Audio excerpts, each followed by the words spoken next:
Assalamualaikum warahmatullahi wabarakatuh.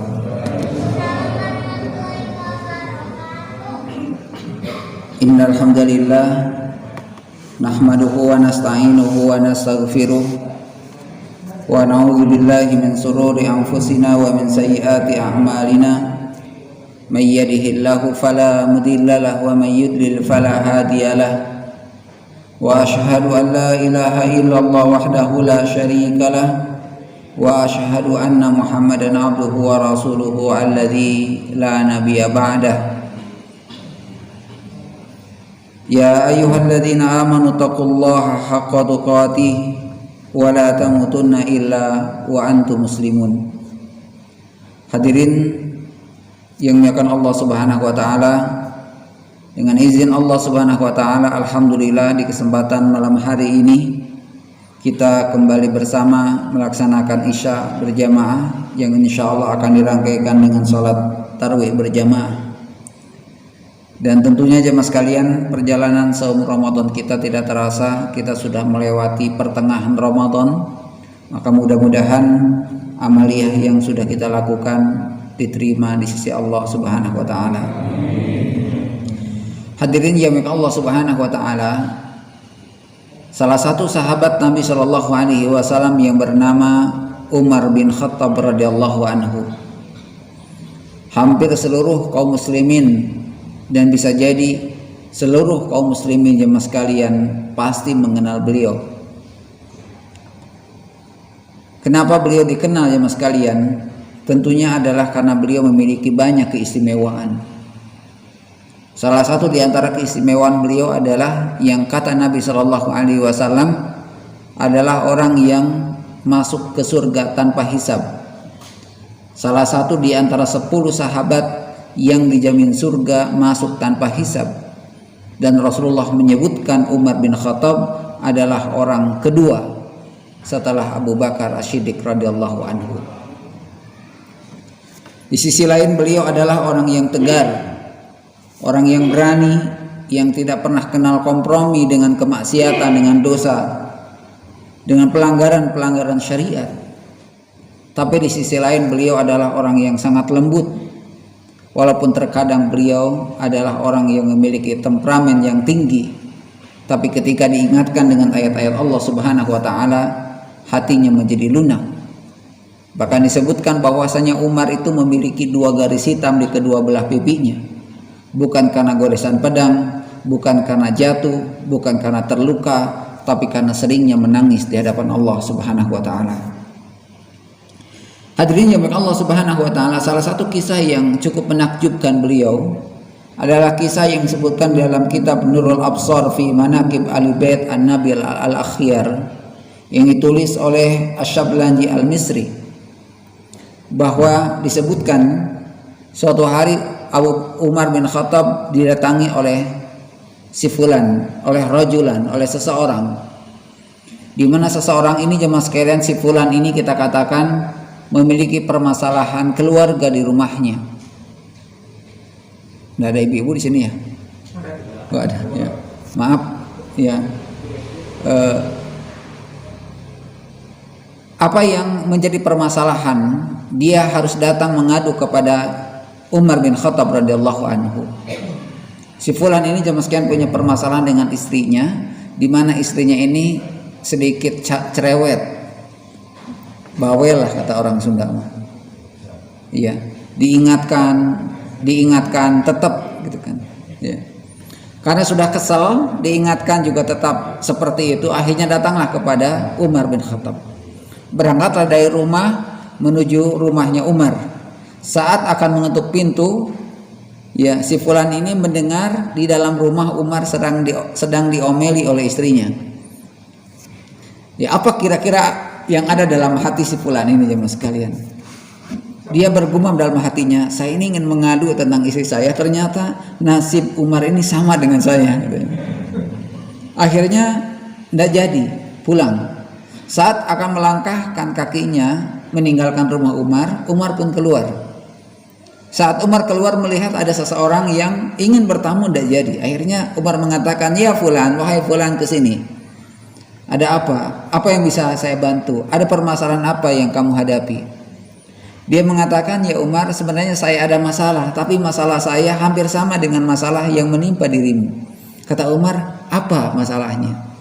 Dia mengatakan bahwasanya saya di rumah merasa tidak nyaman terkait kebiasaan istri yang ya banyak omongnya, cerewet, bawel dan sebagainya. Saya sudah tidak tahan. Kira-kira apa solusi yang bisa engkau berikan kepada saya? Umar radhiyallahu anhu jemaah sekalian, ketika mendengar pengaduan sahabatnya tersebut, beliau kemudian memberikan jawaban, dan jawabannya ini sangat luar biasa. Ya mungkin kalau kita, ini jawaban yang terdesak sebenarnya tuh kan.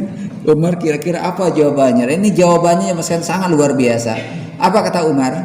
Fa innaha tabbakha fi ta'ami wa khabbaza fi khubzi wa ghassalah fi thawbi wa rada'ah fi waladi.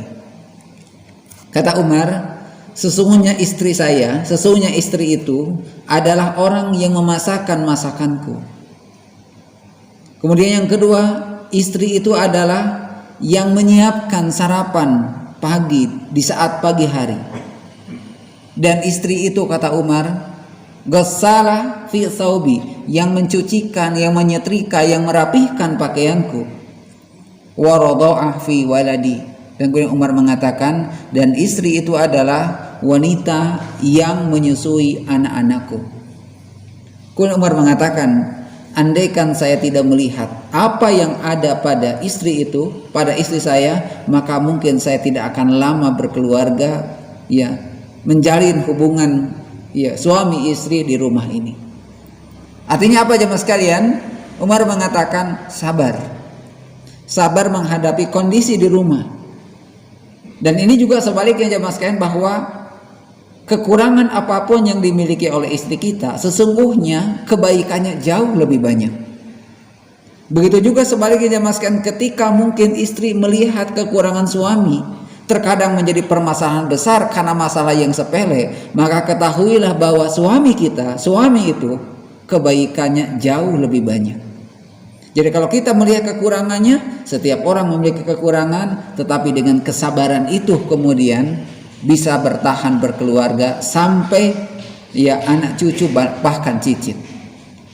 Jamaah sekalian yang Allah Subhanahu wa taala, ini kisah ya yang apabila kemudian kita kaitkan dengan Ramadan, apa kaitannya kisah tadi dengan Ramadan jamaah sekalian?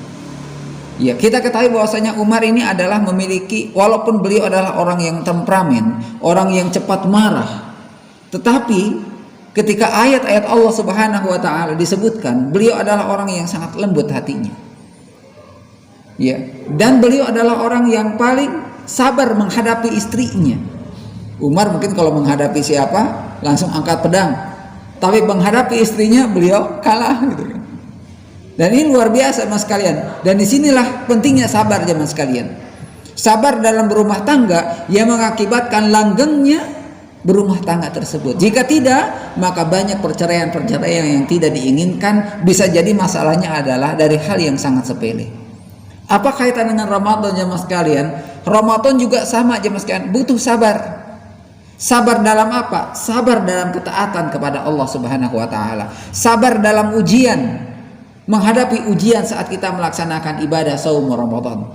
Kesempurnaan ibadah saum Ramadan itu jemaah sekalian, tatkala kita bisa menghidupkan 3 amalan sunnah.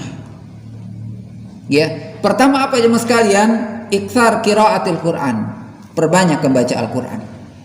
Inilah amalan penyempurna ibadah puasa kita. Kita bangun di pagi hari, kemudian harus berpuasa di siang hari, berlapar-lapar dan haus. Tapi kita butuh sabar. Andaikan kita mau makan, mungkin bisa saja kita makan di mana saja, tidak ada yang lihat. Tapi kita sabar. Dan sabarnya ditingkatkan dengan apa? Memperbanyak membaca Al-Quran. Maka sungguh rugi ada orang yang Allah Subhanahu wa ta'ala pertemukan dengan Ramadan, Al-Quran tidak pernah dibaca, Al-Quran disia-siakan. Dan baca Al-Quran itu butuh sabar jemaah sekalian. Ya, 10 menit membaca Al-Quran itu jauh lebih berat dibandingkan nonton Persib 90 menit kalah lagi. Jauh lebih berat jemaah sekalian membaca Quran itu. Ya, bahkan mungkin kekalahan itu 2 hari seminggu masih ingat jemaah sekalian. Tapi kita baca Quran 10 menitin, Masya Allah. Butuh kesabarannya mas kalian. Yang kedua, yang perlu kita memupuk kesabaran saat melaksanakan ibadah saum Ramadan ini jemaah sekalian adalah apa? Melaksanakan sholat malam, sholat tarawih jemaah sekalian. Ya, alhamdulillah sekarang sholat tarawih sekarang lebih ringan di masa pandemi, bacaan diringankan gitu kan. Ya, enggak terlalu berdesak-desakan, enggak terlalu panas dan keringat ya mas sekalian. Lebih ringan ya mas sekalian. Ya, sempurnakan ibadah puasa kita ini dengan apa? Dengan sholat malam di awal malam. Karena wallahu alam ya mas sekalian, sebaik-baiknya sholat malam saat kita berada pada bulan Ramadan adalah dilakukan di awal malam, ba'da isya. Walaupun sepertiga malam tentu lebih baik ya mas sekalian, tetapi Rasulullah memberikan contoh kepada kita selama Ramadan itu beliau melakukannya di awal malam. Sholat tarawih ini butuh kesabaran ya mas sekalian. Jumlahnya 11 rakaat, bacaannya mungkin sedikit panjang. Jangankan 11 rakaat ya mas sekalian, 4 rakaat asar saja, 4 rakaat isya saja, 3 rakaat maghrib saja, apalagi subuh yang 2 rakaat ya mas sekalian, terkadang kita berat. Apalagi sholat tarawih yang 11 rakaat. Kalau kita tidak sabar ya mas sekalian, kita akan termasuk orang-orang yang kalah, bukan menjadi pemenang saat kita melaksanakan ibadah Ramadan. Maka mari kita jaga ibadah sunnah ini dengan kekuatan maksimal ya mas sekalian, dengan memohon doa dan kekuatan kepada Allah Subhanahu wa taala. Dan terakhir ya mas sekalian, amalan yang ketiga adalah apa? Penyempurna ibadah saum Ramadan adalah bersedekah. Ya, bersedekah. Ya, dan kata Nabi SAW, amalan yang paling baik itu adalah amalan yang dilakukan terus-menerus walaupun sedikit. Tiap hari mungkin kita masukkan ke kotak amal walaupun nilainya kecil, tapi tiap hari. Tapi ada orang yang bersedekah mungkin saja besar di hari pertama, 1 minggu berhenti lagi. 1 minggu berhenti, kemudian berinfak lagi. Kalau dia ke masjid, kalau sudah tidak ke masjid lagi, kenapa? Sudah lewat 7 hari, biasanya masjid itu luas. Jemaah semakin maju yang hampir seluruh masjid. Maka mari kita jemaah sekalian maksimalkan Ramadan itu, salah satunya juga dengan bersedekah. Sempurnakan saum Ramadan kita, menjadi pemenanglah saat kita melaksanakan ibadah Ramadan dengan 3 amalan sunnah ya sebagai penyempurna ibadah saum Ramadan kita. Pertama adalah perbanyak membaca Al-Quran, kemudian yang kedua lakukan sholat malam dengan sebaik-baiknya sampai selesai. Walaupun ujian datang menempa kita, tapi kita tetap bersabar, tetap melakukannya. Dan yang ketiga, mari kita tetap bersedekah walaupun dalam kondisi sulit. Saya kira ini jemaah sekalian yang bisa saya sampaikan, semoga bermanfaat. Subhanakallahumma rabbana wa bihamdik, asyhadu alla ilaha illa anta, astaghfiruka wa atubu ilaik. Akhiru da'wana alhamdulillahi rabbil alamin. Wassalamualaikum warahmatullahi wabarakatuh.